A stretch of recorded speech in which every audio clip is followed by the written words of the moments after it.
Episode की start में लुओफेंग और बाबाता सेंटिन नामक एक प्लेनेट के काफी नजदीक आ जाते हैं। बाबाता बताती है लुओफेंग को कि ये इस गैलेक्सी का सबसे नियरेस्ट प्लेनेट है, यानी कि सबसे पास वाला प्लेनेट है। और बताती है कि ये प्लेनेट काफी ज्यादा ही अजीब है क्योंकि इस प्लेनेट पे हमेशा कोहरा रहता है, जिसकी वजह से ये लड़ने के लिए काफी अच्छा प्लेनेट है और डिफरेंट क्लैन के बंदे यहाँ पे फाइटिंग के लिए आते हैं। लुओफेंग बोलता है कि ये प्लेनेट इतना भी बड़ा नहीं है, इसकी वजह से मेरे एनिमी यहाँ पे ज्यादा नहीं होंगे और उनकी स्ट्रेंथ भी काफ़ी कम होगी, तो इस प्लेनेट पे जाके फाइटिंग करके अपनी जो एक्सपीरियंस है उससे बढ़ाना काफ़ी अच्छा होगा। हम देखते हैं लुओफेंग को जो कि बाबाता से बोलता है कि कोई ऐसी लोकेशन ढूंढो जहाँ पे फाइटिंग चल रही हो अभी। इस पर बाबाता उस लोकेशन को ढूंढने लगती है और जब उसे लोकेशन मिल जाता है तो अपने स्पेसशिप को वहाँ पे मूव करने लगती है, यानी कि वहाँ पे ले जाने लगती है। देखते हैं अचानक से स्क्रीन पे एक अलर्ट आता है, जिसे देखने के बाद बाबाता आता को जो कि लुओफेंग को मेडिटेशन से उठाती है, जिस पे लुओफेंग बोलता है कि क्या हुआ, क्या बात है। जिस पे बाबाता उसे एक वीडियो प्ले करके दिखाती है और बोलती है कि बताओ ये कौन है। हम देखते हैं लुओफेंग को जब वो वीडियो देखता है तो देखता है कि वो तो नालेंसन है, जिसपे वो देखने के बाद काफ़ी ज़्यादा ही गुस्सा हो जाता है।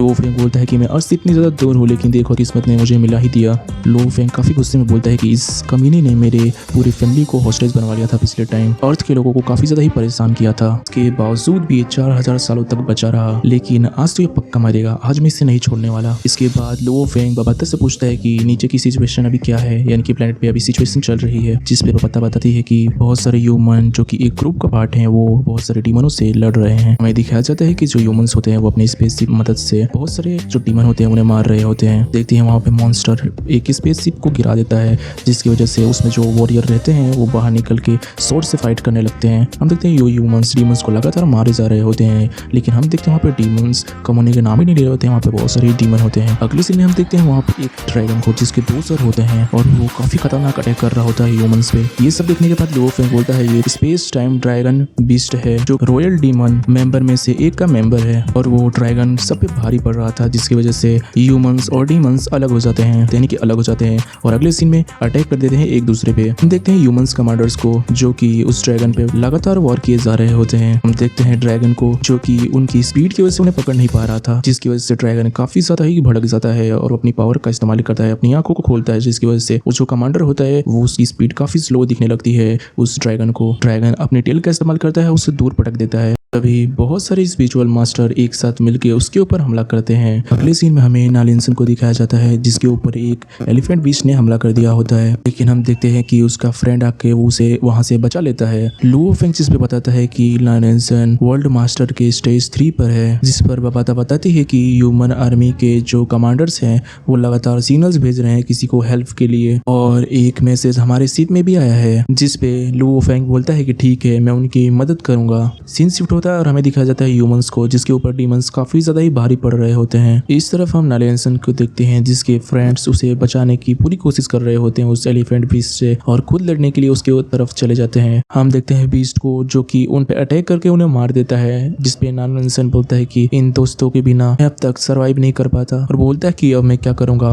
सारे डीमंस ऊपर की तरफ देखने लगते हैं क्योंकि जो लुओफेंग था वो अपनी स्पेसशिप में से निकल के बाहर आ रहा था। उसका एहसास डीमंस के जितने भी वहाँ पे सोल्जर होते हैं उन्हें हो गया होता है। हम देखते हैं ह्यूमंस के कमांडर्स को जो सोच रहे होते हैं कि लगता है कोई पावरफुल आर्मी हमें हेल्प करने के लिए हमारी तरफ ही आ रही है, लेकिन तभी हम देखते हैं कि ह्यूमन कमांडर लुओफेंग की तरफ देखते हुए बोलता है कि ये तो सिर्फ एक वर्ल्ड मास्टर के लेवल का एक कल्टिवेटर है, लगता है कि ये अकेला क्या ही कर लेगा। इधर हम देखते हैं कि बहुत सारे ह्यूमन कमांडर उस 2 सर वाले ड्रैगन से फाइट कर रहे होते हैं और बोलते हैं कि इसकी पावर को तो नापा ही नहीं जा सकता, आखिरकार हम इससे लड़ेंगे कैसे क्योंकि इसकी पावर तो नापने योग्य है ही नहीं, इसकी पावर तो बहुत ज्यादा ही है। तभी हम देखते हैं वहाँ पे लुओफेंग भी पहुंच जाता है और अपने गॉडली आर्मर का एक शील्ड बनाता है, ईस्ट गॉड स्पिरिट को बाहर निकालता है। इसकी वजह से वहाँ पे सबके ऊपर काफी हैवी प्रेशर पड़ता है, जिसकी वजह से ह्यूमन और डीमन दोनों ही घुटने पे आ जाते हैं। लेकिन जो वो 2 सर वाला बड़ा ड्रैगन होता है वो अपनी पूरी कोशिश कर रहा होता है अपने सर को उठाने की, तभी वो अपनी स्पीड का इस्तेमाल करता है और लुओफेंग की तरफ बढ़ने लगता है, लेकिन लुओफेंग अपने इनर वर्ल्ड में उसे ले आता है। स्काई पियर्सिंग क्लॉ की मदद से उसका एक सर काट देता है, जिसे देखने के बाद कई सारे ह्यूमंस बोलते हैं कि इस वर्ल्ड मास्टर लेवल के कल्टीवेटर ने इतनी आसानी से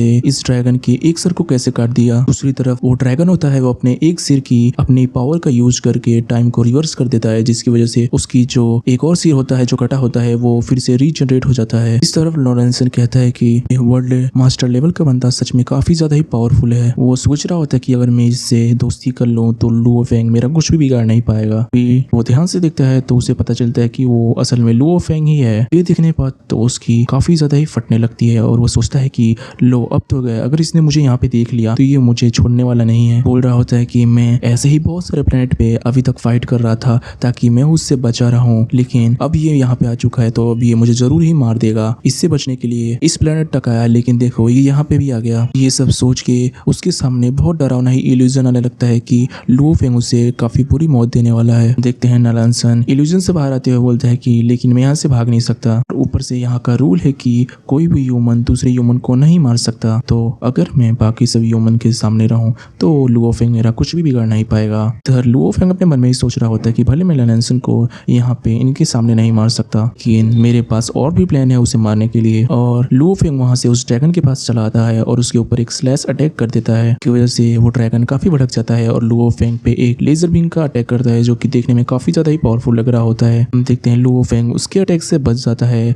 और नालानसन की तरफ देखने लगता है कि वो कहाँ पे है, और जब वो देख लेता है कि वो कहाँ खड़ा है के बाद वो ड्रैगन जैसे ही लुओ फेंग पे एक और अटैक करता है। जैसे ही वो अटैक लुओ फेंग की तरफ आ रहा होता है तो लुओ फेंग अपने शील्ड की मदद से वो अटैक को डाइवर्ट कर देता है नालानसन की ओर, की वजह से नालानसन राख बन जाता है उस अटैक की वजह से। और वहाँ पे काफी दूर दूर तक उसका अटैक दिख रहा होता है कि कितना पावरफुल था। वहाँ पे जितने भी ह्यूमन होते हैं इन सब पे ध्यान नहीं देते क्योंकि ये सब बस एक एक्सीडेंट था। लुओ फेंग फिर से अपने क्लॉक की मदद से उसका सर काट देता है, लेकिन वो ड्रैगन टाइम की यूज करके खुद को जिंदा कर लेता है। ये देखने के बाद लुओ फेंग अपने ईटिंग ग्रास को बाहर निकलता है, उसे चारों तरफ से जकड़ लेता है और फिर फाइनली उसे मार देता है, उसे दबा के उसकी चटनी बना देता है और वो ड्रैगन वहाँ पे मारा जाता है। फिर अपनी ग्रास का यूज करके वहाँ पे बचे कुछ जितने भी डीमंस होते हैं उन्हें मारने लगता है। और ऐसा करते हुए अपने मन में सोच रहा होता है कि यहाँ पे किसी को भी पता नहीं चला कि मैंने नालानसन को जानबूझ के मारा है, को लगेगा कि ये एक बस एक्सीडेंट था। के बाद जितने भी ह्यूमंस होते हैं वहाँ पे वो सब लुओ फेंग को चेयर करने लगते हैं क्योंकि वो उन्हें इस मुसीबत से बचा रहा होता है। साथ ही जो